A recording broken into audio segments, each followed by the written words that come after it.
Hi, I'm Rick Kaler. Thanks for joining me. Hurricane Sandy attacked the East Coast, did her worst, and disappeared. Yet cleaning up the mess she left behind is going to take months, even years. Now, even dealing with damage from a much smaller disaster can take a really long time. Let me give you an example. In July 2011, a severe storm with baseball-sized hail moved through southern Rapid City, the town where I live. It took nature only a few minutes to flatten gardens, beat up vehicles, damage buildings.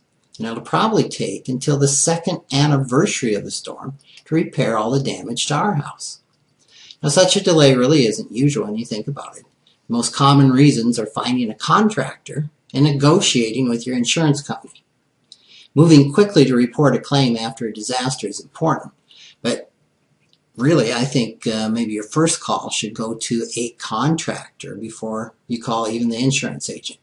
Insurance companies are pretty fast to respond to disasters and easily move adjusters in from other areas, but local incredible contractors, well, they on the other hand fill their schedules up fast. We spent hours on the phone to get bids from beleaguered roofers, painters, and carpenters. Now this time, and the bids that we obtained were certainly worth it because they showed us that the initial repair estimates from our insurance company were low, usually by 50 to 66% low. For example, our roof had cedar shake shingles. The company's replacement estimate was for much cheaper asphalt shingles.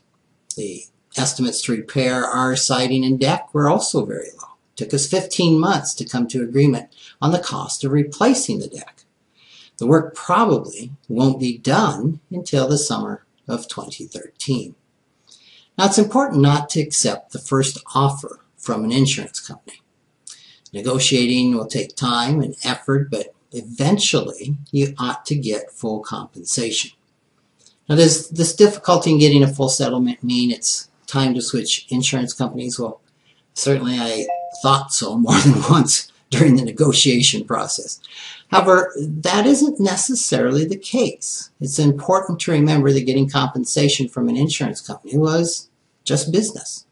When you file a claim, you and your insurance company have competing interests. The company is not your advocate. You want as much money as possible from them for repairs, and they want to repair your damage for the lowest cost. And there's nothing out of place with either motivation.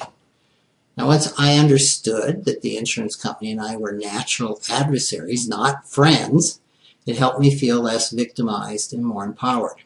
While getting the money we needed to make repairs certainly took a lot of time and perseverance and frustration and aggravation, the company readily acquiesced when we presented the facts. After all, their best interest did include keeping me as a customer. We didn't have to threaten a lawsuit or go to court.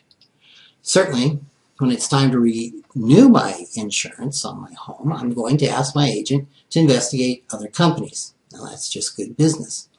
However, I'm not going to change companies just because I had to argue a lot with this one. Understanding your role in negotiating an insurance claim helps bring a healthy perspective to your relationship with any service provider. Unless they are a fiduciary to you, like an attorney or a doctor or a fee-only financial planner, they don't have any responsibility to look out for you. Someone selling you something has no duty to put your interests before theirs. Protecting your interests is your duty and yours alone.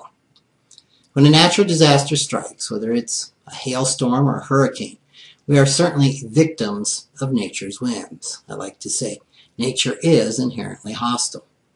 When it's time to clean up the mess, we're not the victims. We're our own advocates with the responsibility and ability to look out for our own best interests. Thanks for joining me.